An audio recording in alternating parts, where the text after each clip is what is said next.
So you've had some time to think about how to turn the impossible possible, and one of those resources is a mentor or someone that's a little bit further along in the journey to help you figure out how to navigate our broken system to create something change and something better. So now we're going to hear about how Andy is doing that with his work and his system changing work that we can hear about. So you got to your second year, you said you realized that you didn't want to do public policy, you want to stay in the classroom. And so, how did your leadership journey change? Because where you are right now is not teaching. No, it's not. Yeah, I knew that I wanted to work with younger students. I loved high school. What I've learned after being in education now for over 15 years, my head was always in middle school.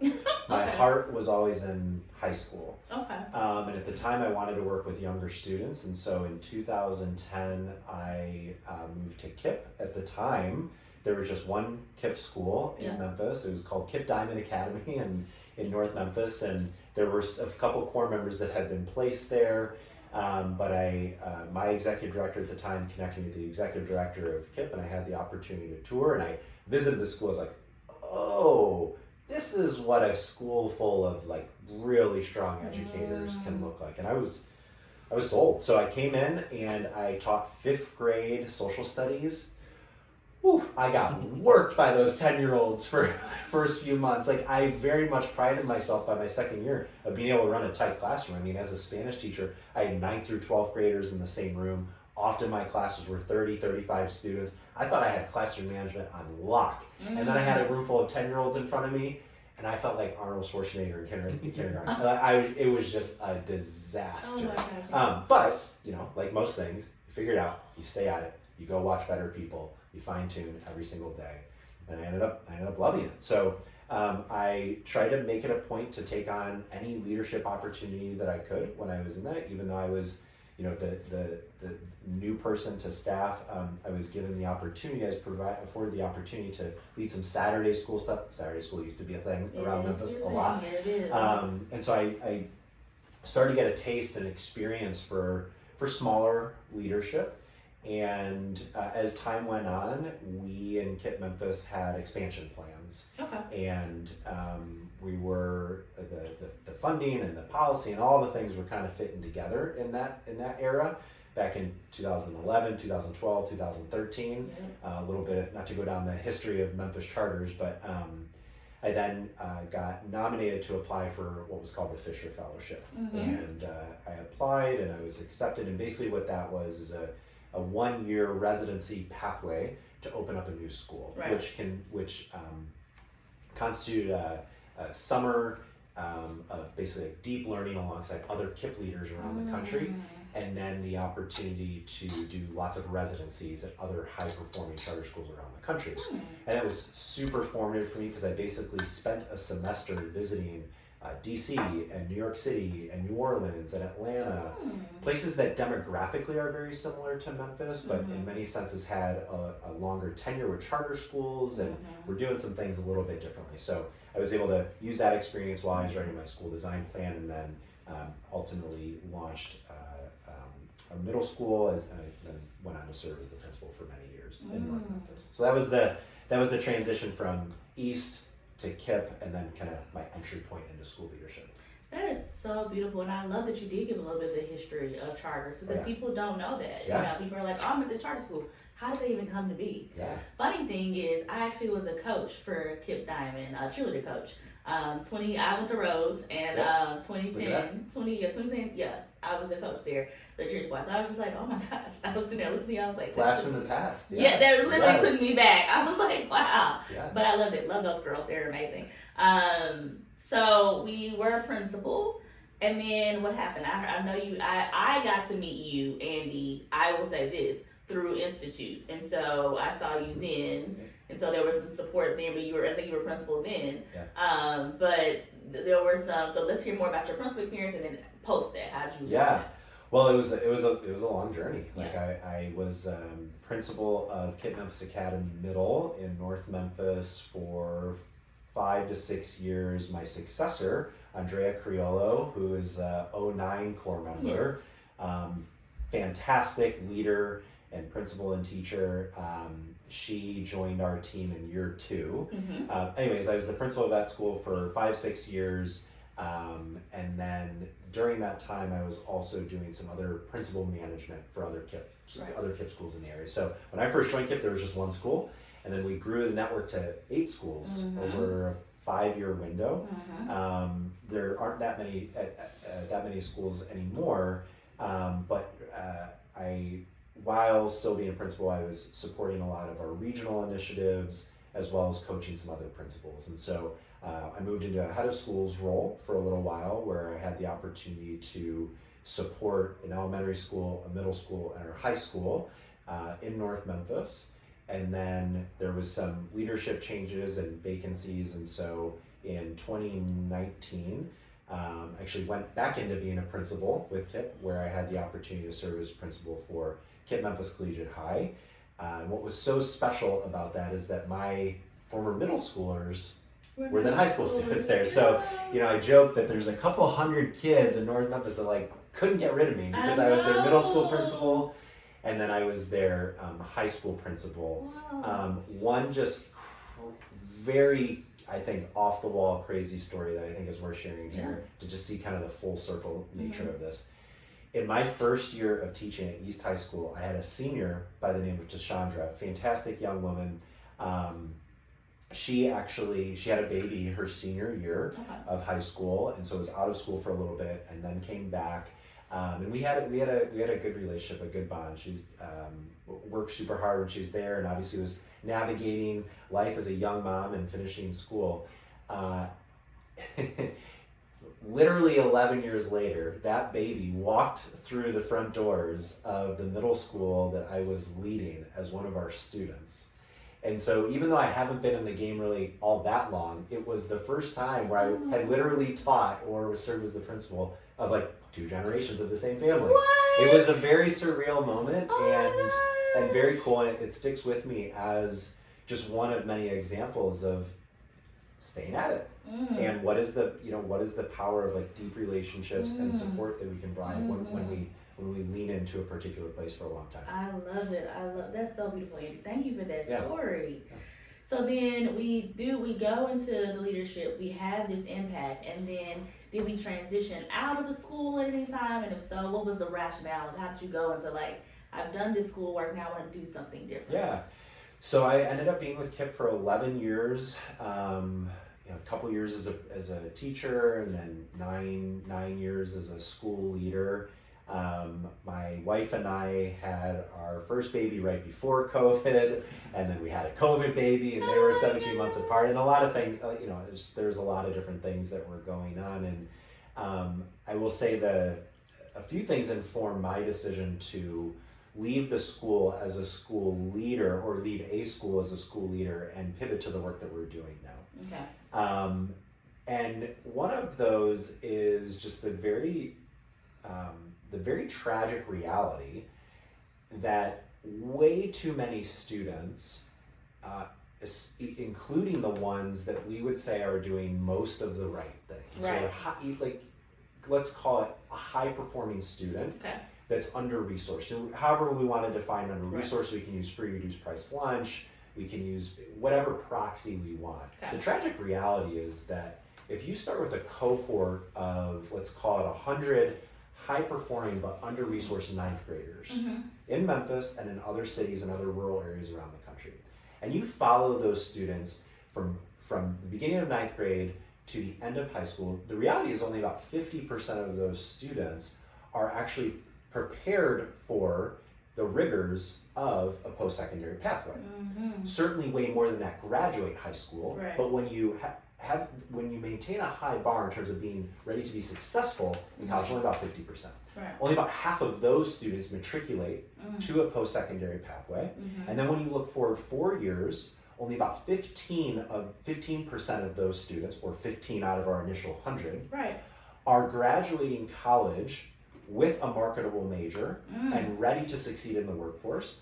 And then when you look 6 to 12 months after college graduation, 3% Oh my goodness. are in a first successful career that affords them a life of opportunity, Yep. financial independence, Uh-huh. and whether you want to call it reversing generational poverty or life of opportunity or social mobility, 3% are on that path. Yeah. From 100 to 3. So whether we're looking at local data or we're looking at national data, that's the statistic. Yeah. And it's really hard to, like, I think most people conceptually understand that. Yeah, like, yeah. And that is what informing so many folks to come in and do the hard work. Mm-hmm. And to be clear, great schools are absolutely moving the needle academically. Yes, they are. Great teachers are moving the needle academically 100%. for students. 100%. And if we look even over the last 20 years with the growth of so many great teacher prep programs and other initiatives and the growth of charter schools and micro schools and even the standards movement and to be clear, great work is happening. Yeah. And social mobility in the United States has not moved an inch. So we can look at that in a few different ways. One, that can be really disheartening. Mm-hmm. Or two, we can look at it and like take a step back and ask like, well, what's going on here? Exactly. So there are obviously many, many things going on here that we know, and we can trace that back 400 years, and like a lot of stuff's going on. Myself and my co-founder and our team that ended up putting together what we're doing now is we started to look at the data, and it turns out there is actually some pretty clear data on what is going on here. And when you look at all the factors that impact social mobility, it turns out that there are two leading factors that we see that are largely unaddressed from the education system, right? A great school matters, great teachers matter, great test scores matter, great GPA matter, great college value, all that matters. And two of the leading indicators of social mobility in the United States are first, who a young person knows, their social capital. Yep. Specifically the diversity of the adults in their life. Okay. Raj Chetty, professor of economics out of Harvard, released a massive study just a couple years ago, and of all the factors of social mobility in the United States, the leading factor was the diversity of a child's network. Yep. Okay? It's who you know.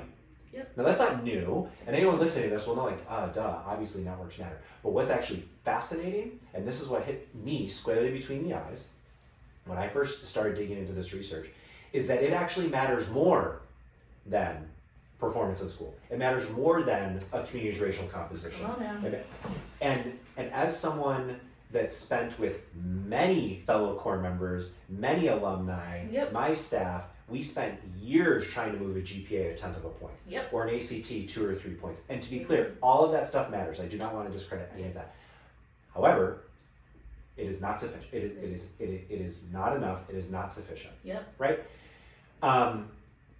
And we think that's actually addressable, but it's like, how? Because our schools, our churches, our neighborhoods, our communities are more economically segregated now than they were in the 50 years. So where exactly are our students in Memphis supposed to actually connect with said diverse network? Okay, that's because a good question. Because it can't happen in school. It can happen in school. Right? The second thing, and this is again going to be patently obvious to anyone listening to this, is that money matters a ton. It does.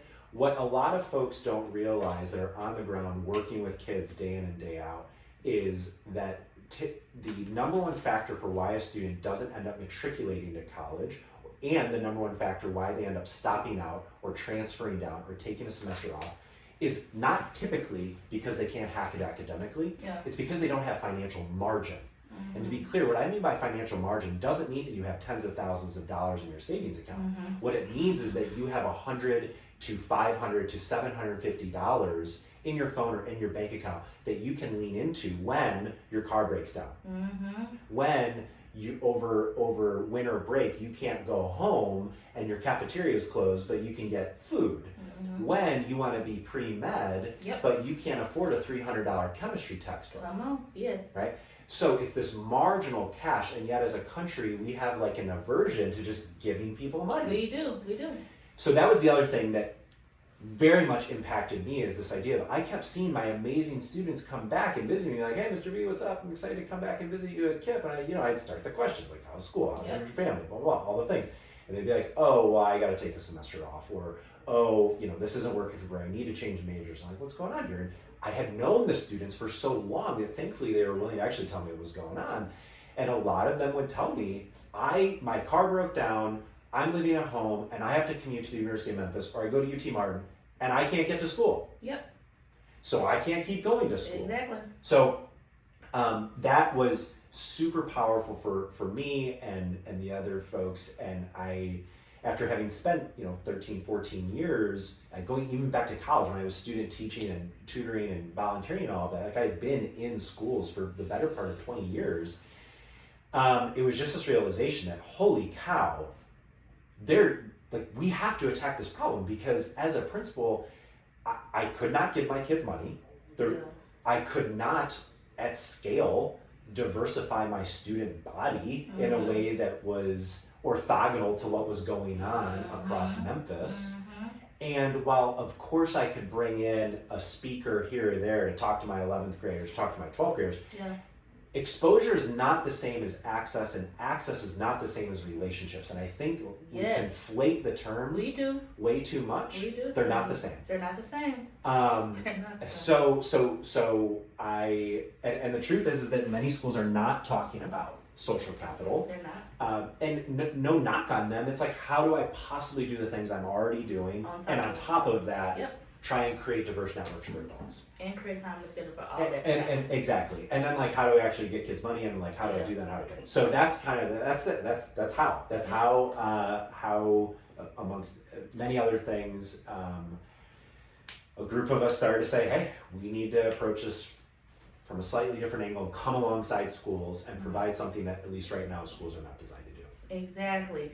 And so the power of what I'm hearing you say, because it was a lot, y'all, but I hope you really take time to really go back and watch that section as much as possible, because you really got to get into, this is the power of TFA. This is the power of being in education. It's the power of one day, because we have to all get in contact with that access point of knowledge to be able to see the gaps. You saw a gap because of your access to education, because of your actual involvement in education, you doing well in that space, but also seeing your kids doing well. And then you saw, but I have these amazing students, they're doing this, getting to college, they're doing all of this, but they're not able to stay and maintain and thrive in college and life.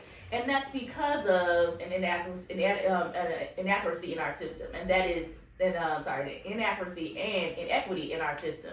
And that is this space here, which is being able to give them some access and exposure to funds and also people that can support them to turn their individual dreams into reality, so they can have billable incomes and lives that actually can help them thrive. That's right. Love it, love it, love it. And so what's the name of this organization? It's called Backers, BACKRS. It is a nod to this idea of we all in life have benefited from or wish we had more backing ourselves. Anyone can relate to this idea of being mentored or being backed or being supported. Some of us can point to specific moments where we were backed and it opened up a door for us. And we can also point to specific moments in our life where we weren't and we wish had more. So that's the name is Backers.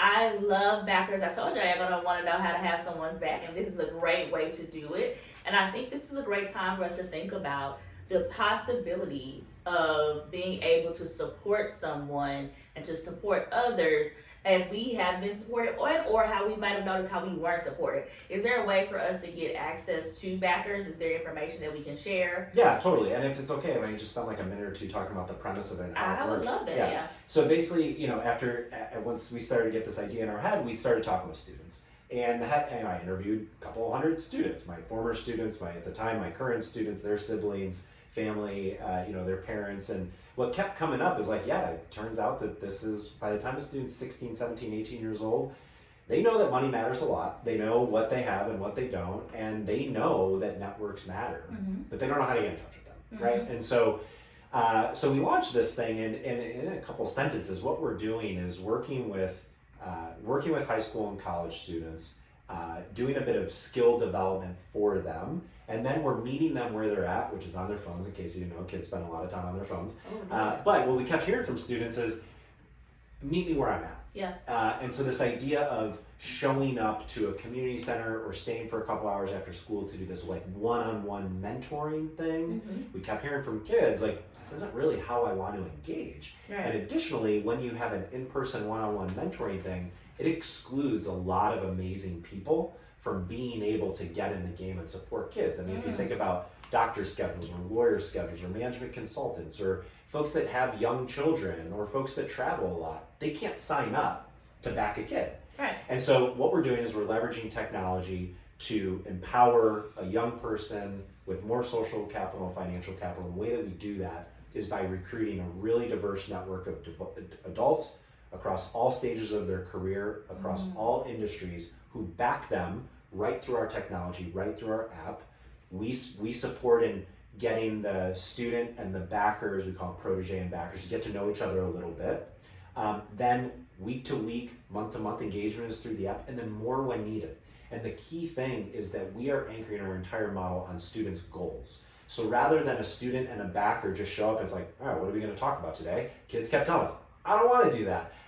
What they want is they want support on the things that they've set for themselves. So we work with students to set 3-month, 6-month, 12-month goals on their career, their academics. This could be, I want a job, I want to shadow a veterinarian, or I don't know the difference between an optometrist and an ophthalmologist. Can I talk with someone about that? I don't know either. It can be, I know I need to create a LinkedIn profile, but I don't even know where to start. It can be, I'm 20, I just got my first credit card, and I have no idea how to establish good credit. Can someone help me with that? And it turns out that the vast majority of professionals can answer most, if not all, of those things. But each student is backed by a wide network of people, and so people can lean in and support on the things that match their own skill sets, strengths, and aspirations. And geography doesn't matter. So a young person in Memphis will be backed by some Memphians. They will be backed by some people outside of Memphis, including, hopefully, Teach for America alumni that have an affinity to this place, have moved on, but it's like, hey, I have an affinity to Memphis. I would love to back a kid there.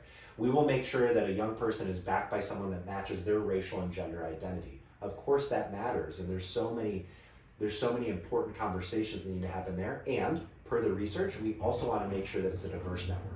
So we try and be really intentional about diversity of age, diversity of race, and diversity of gender. And then also a student will be backed by someone that is in their career that they're interested in. But you know, like most of us, we probably changed our minds a lot. So just because a 17-year-old says that she wants to be a nurse, that doesn't necessarily mean that she's going to be a nurse. So we're going to make sure that there's a nurse on her team, but we're also going to make sure that there are people in a wide range of different careers. Love it. Yeah. Love it, love it, love it. So what we're going to do is we're going to have you take a break. We're going to have you think about the power of backers and this idea. I would say it's ed technology. So this ed tech idea that we are just hearing about, take a moment to really catch yourself and what questions and thoughts you might have, because I know you're going to be able to get some information from this amazing individual and his team. And so I want to make sure you have time to capture that. We're going to come right back afterwards.